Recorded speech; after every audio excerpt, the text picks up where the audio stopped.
James chapter 2.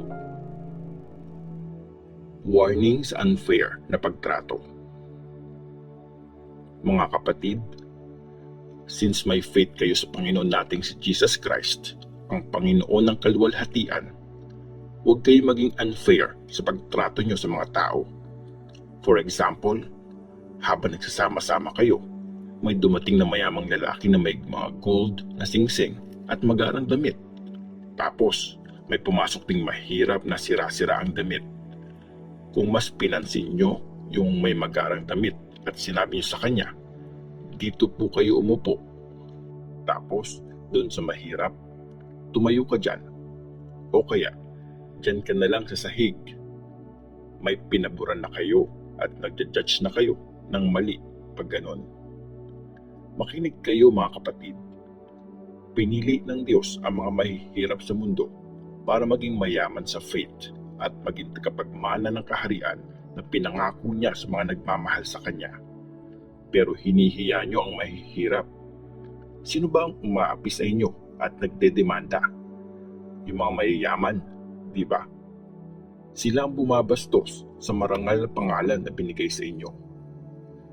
Tama ang ginagawa niyo kung susundin niyo ang batas ng kaharian na nakasulat sa Scripture. Mahalin niyo ang kapwa niyo gaya ng pagmamahal niyo sa sarili niyo. Pero kung tinitingnan niyo ang mga tao ayon sa itsura nila, nagkakasala kayo at sinasabi sa law na dapat kayong parusahan. Pag nilibag niyo ang isang utos, kahit na sinunod niyo ang iba pa, guilty na kayo sa paglabag sa lahat ng ito. Yung nagsabing huwag kang mangangaliwa, sinabi din niyang huwag kang papatay. Kahit hindi ka nangaliwa pero pumatay ka naman, lumabag ka pa rin sa batas. Kaya mag-ingat kayo sa mga kinikilos at sinasabi niyo. Kasi i-judge kayo batay sa batas na nagpapalaya sa inyo.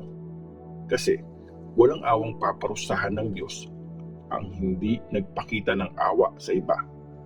Pero kahit ganon, mangingibabaw pa rin ang awa ng Diyos pag nag-judge siya.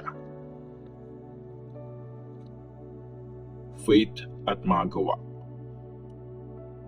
Mga kapatid, anong silbi na sabihin nyo na may faith kayo kung hindi nyo naman yun pinapakita sa gawa? Maliligtas ba kayo ng ganyang faith? Halimbawa, may isang kapatid na walang maisuot o makain. Anong silbi kung sasabihin nyo sa kanya, God bless you. Sana okay ka at makakain ka na maayos. Pero hindi nyo naman siya bibigyan ng mga kailangan niya. Ganon din sa faith. Patay yun kung walang kasamang gawa. Pero may magsasabing, meron kang faith. Meron naman akong action. Ang sagot ko dyan, ipakita mo sa akin kung paano may faith ang isang tao pero wala namang action. At ipapakita ko naman sa iyo ang faith ko gamit ang mga action ko. Naniniwala ka na iisa ang Diyos, di ba? Okay yan. Pati mga demonyo naniniwala rin at nanginginig pa sila sa takot. Wala kang utak. Gusto mo bang patunayan ko sa iyo na walang silbi ang faith na walang gawa? Paano ba naging matuwid sa harap ng Diyos ang ancestor nating si Abraham? Diba? Dahil sa mga ginawa niya nung inoffer niya ang anak niyang si Isaac sa altar. Ngayon, nakikita niyo na magkasamang kumikilos ang faith at ang gawa. At dahil sa mga ginawa niya, naging perfect ang faith niya. Natupad ang sinasabi sa Scripture.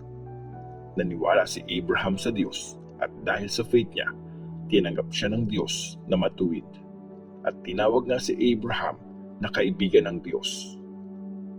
Nakikita niyo ngayon na naging acceptable tayo sa Diyos dahil sa mga ginagawa natin at hindi lang dahil sa faith natin. Gayon din sa prostitute na si Rahab. Naging acceptable siya sa harap ng Diyos dahil sa mga ginawa niya nung pinatuloy niya ang mga espiyang Israelites at tinuruan niya sila ng ibang daan palabas. Kaya nga, kung paanong ang katawan na walang espiritu ay patay, Ganon din sa faith. Patay ito pag walang kasamang gawa.